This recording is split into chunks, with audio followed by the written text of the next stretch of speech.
Saya di UI, berapa grup besar yang sekarang berdiri seolah-olah mau reformasi itu Pak. Itu musuh-musuh saya dulu Pak.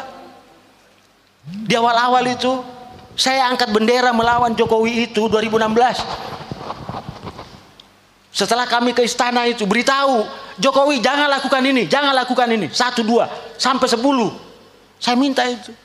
Sampai saya pertaruhkan harga diri saya. Pak Jokowi, kalau Bapak tidak percaya saya, Bapak punya aparat keamanan, silakan telusuri siapa saya. Saya belum pernah mengatakan sesuatu ini.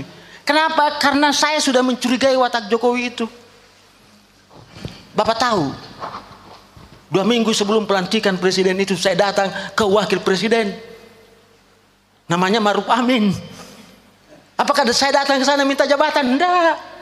Saya 3 orang dari UI itu datang ke sana, hanya beritahu, Pak Yai, hati-hati, itu Jokowi manusia aneh. Beritahu begitu itu, bukan menghasut. Saya tidak datang ke sana memprovokasi itu. Saya mau beritahu Bapak Ibu bahwa ada orang yang dia lalukan jadi presiden, sebenarnya itu berbahaya bagi Indonesia. Tapi siapa lagi yang saya mau jelaskan? Siapa yang mau terima pendapat saya?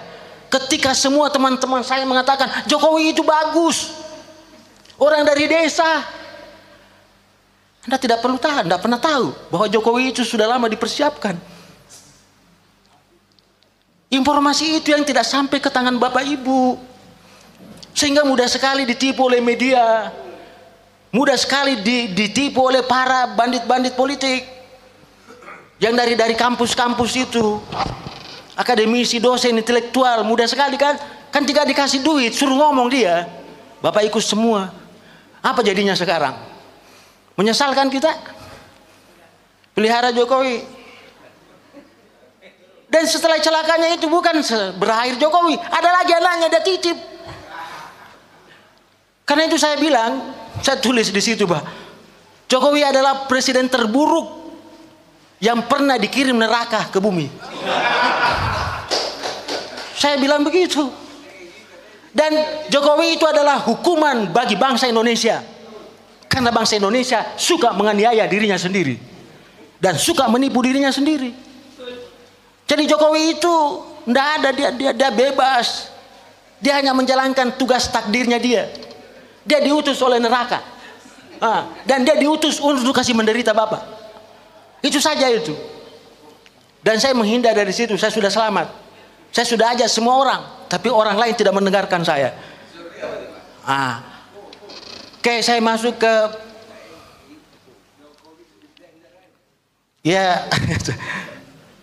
saya masuk ke bukunya Mbak Nursi.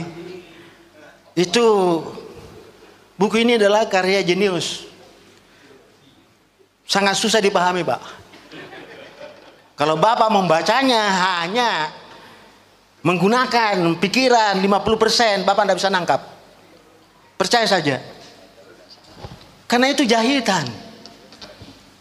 Buku ini hanya membuktikan bahwa di dunia ini memang sebelum Dajjal asli turun, akan dikirim dulu para Dajjal-Dajjal junior. Itu dia mau beritahu Bapak.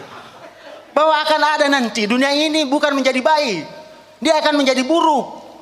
Ketika datang seorang Dajjal senior, sebelum datang Dajjal senior, diutuslah para Dajjal junior. Yang termasuk Jokowi tadi. Jadi Jokowi itu adalah Dajjal junior yang dikirim. Itu cuma Bang Nursi tidak mau menulisnya secara vulgar. Saya pahami kalau Bang Nursi tidak mau. Disitulah kekentalannya dia sebagai seorang intelektual yang mencoba menjaga, tidak melampiaskan emosinya itu dalam, seperti saya. Ya kalau saya tulis itu betul-betul saya tulis di situ itu. Tapi karena saya bukan Mbak Nursi ya, saya tidak seperti itu. Saya tulis itu. Ya, itu. Buku ini hanya ingin membuktikan bahwa semua teori yang ada di dunia ini tentang ekonomi politik sesungguhnya itu adalah teori imperialisme itu. Teori kolonialisme, tidak ada itu. Mulai dari teori pembagian 2 dunia. Barat menipu Timur. Barat mengatakan, hei Timur, kau fokus sama pertanian, saya fokus sama teknologi. Akhirnya apa? Dua-duanya dia kerja. Maka tertinggallah Timur. Ketika Timur tertinggal menghadapi masalah pengangguran, kemiskinan, kesehatan, datanglah ke Barat mengeluh. Kenapa bisa kau maju, kami mundur? Apa kata Barat? Ya itu salahmu. Kita lagi disalahkan. Padahal teori pembagian tadi mengatakan begitu. Oke? Kita disuruh fokus. Maka Barat menawarkan, oke kalau begitu membangun. Lah Timur mengatakan, Timur ini negara berkembang ya. Negara dunia, ya dunia, ya bahasanya itu kan negara dunia maju berarti dunia terbelakang, kan gitu. Ya kalau Anda mau maju ya membangun. Kata Timur, bagaimana caranya saya membangun? Saya tidak punya biaya modal. Ya katanya kalau modal nanti dari saya. Gampang itu kalau modal, maka dia siapkan apa? Modal dalam bentuk utang dan investasi. Karena itu dalam melihat utang dan investasi jangan Bapak pernah gembira. Jangan menggunakan ilmu ekonomi ANSI. Utang dan investasi itu adalah instrumen penjajahan Pak. Itu instrumennya teori pembangunan. Tolong beritahu itu Presiden Indonesia itu. Jangan suruh utang-utang terus itu. Orang Islam paham betul itu.